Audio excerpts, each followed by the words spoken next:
Hello everyone. देखिए, आज हम बात करने वाले हैं, जब आप नेट कर लेते हैं, जब आप सेट कर लेते हैं या आप सेलेक्ट कर लेते हैं, ठीक है, तो आपको क्या करना होता है। आपको पीएचडी में इनरोल करना होता है खुद को, इसीलिए आप शायद नेट करते हैं। कुछ लोग इसलिए भी करते हैं ताकि वो आयोग के जो फॉर्म है वो भर पाएँ, ठीक है ना।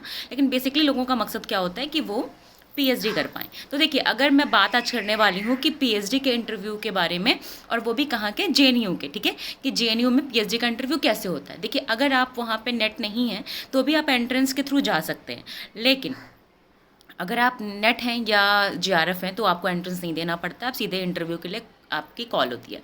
मेरी कॉल सीधे इंटरव्यू के लिए हुई थी, ठीक है।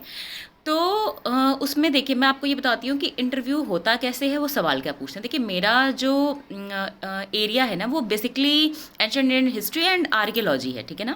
तो वहाँ पे आर्कियोलॉजी डिपार्टमेंट नहीं है, तो मैंने उसमें एंशिएंट हिस्ट्री डिपार्टमेंट में अप्लाई किया था, ठीक है। तो मैंने अप्लाई किया था, और वो बहुत लंबा, ऐसा नहीं कि आप इस मतलब बहुत लंबा नहीं उनका टाइम पीरियड होता है।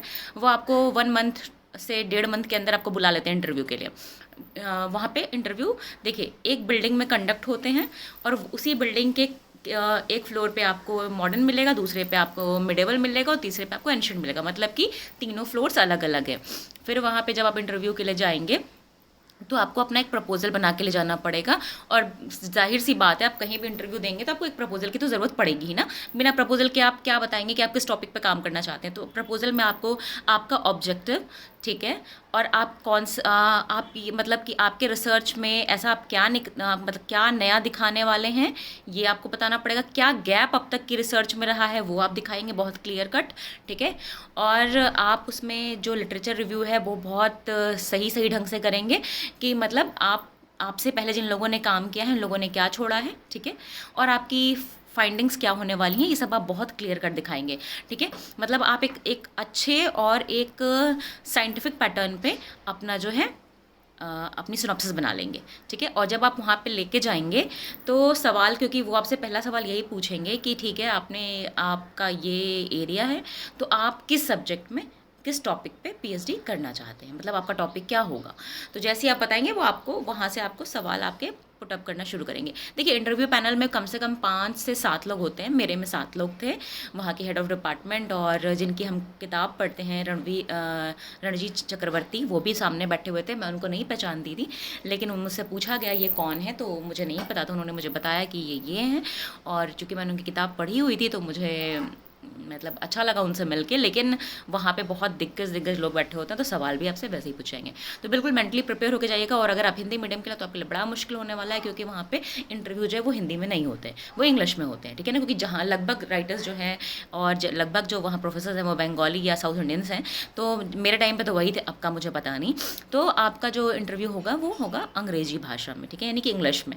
अगर आप हिंदी मीडियम से हैं तो वो आपसे पहला सवाल यही करेंगे कि अगर आप हिंदी में बात करें तो पूछेंगे आपसे कि आप यहाँ पे कैसे मैनेज करोगे, कैसे आप यहाँ पे अपना काम करोगे जब आपको इंग्लिश प्रॉपर नहीं आ रही, या आप इंग्लिश प्रॉपर नहीं बोल पा रहे, ठीक है। तो आप कुछ भी कहो, देखो, वो आपको लेंगे नहीं, बहुत सिंपल है। वो आपको तभी लेंगे जब आपको प्रॉपरली आप अपना इंटरव्यू इंग्लिश में दो, ठीक है ना।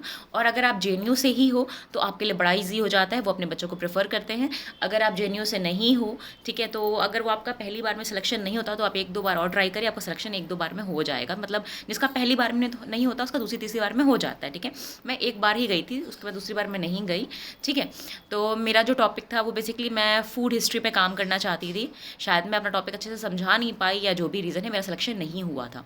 तो मेरे कहने का मतलब, अगर आप जेएनयू में इंटरव्यू देना चाहते हैं तो जो टॉपिक है अपना, मतलब जो आप सिनॉप्सिस बना रहे हैं, वो बहुत अच्छी से बनाइएगा, ठीक है।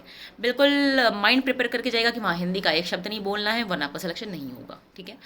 तीसरा कि आप जो काम करने वाले हैं ना, उस पर बड़ा क्लियर रहिएगा। ये नहीं आप उसमें गोल मोल आंसर मत करिएगा कि ऐसा कर लेंगे, वैसा कर लेंगे। आपको पता होना चाहिए कि आप क्या काम करना चाहते हैं और क्या फाइंडिंग्स आप दिखाने वाले हैं, ठीक है ना।